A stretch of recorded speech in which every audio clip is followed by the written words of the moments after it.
শোনানো আর শেখানো না, তোমাদের এই দুর্বল দেহটাকে পবিত্র করবে, মন আর আত্মাকে ইউসাক্কিহিম, তোমাদের অন্তর আত্মাকে কোরআনের চিকিৎসা দিয়ে অ্যান্টিবায়োটিক দিয়ে পরীক্ষা করবে।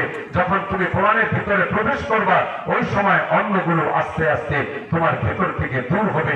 তখন অটোমেটিক তুমি তালাশ করবা যে এই কোরআনকে আমার জীবনে আনা দরকার, কোরআনকে মানা দরকার, কোরআন দিয়ে সংসদ চালানো দরকার, কোরআন দিয়ে রাষ্ট্র চালানো দরকার। কোরআনই হবে একমাত্র শাসন ব্যবস্থা এবং সব সমস্যার সমাধান দিতে পারে নেতা আল কোরআন। তাহলে একসাথে বলুন, সব সমস্যার সমাধান দিতে পারে আল কোরআন।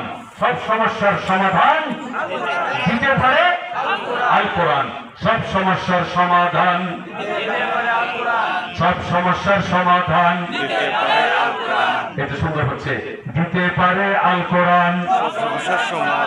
সব সমস্যার সমাধান এসো কোরআন পড়ি, এসো কোরআন মানি, এসো কোরআন দিয়ে মোরা জীবন গড়ি। আল কোরআন মানবতার সমাধান।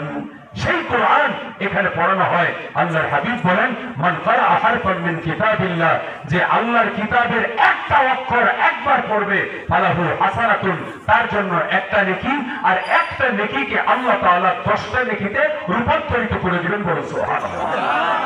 আপনার এই মাদ্রাসায় কোরআন শিক্ষা দেওয়া হচ্ছে, আবাসিক বোর্ডিং এ বাচ্চারা এখানে খায় দায়, এখানে লেখাপড়া করে। এই বাচ্চাদের জন্য আপনি 1,000 টাকা, 2,000 টাকা, 3,000 টাকা মুসাফির, আমি আপনাদের পায়ে হাত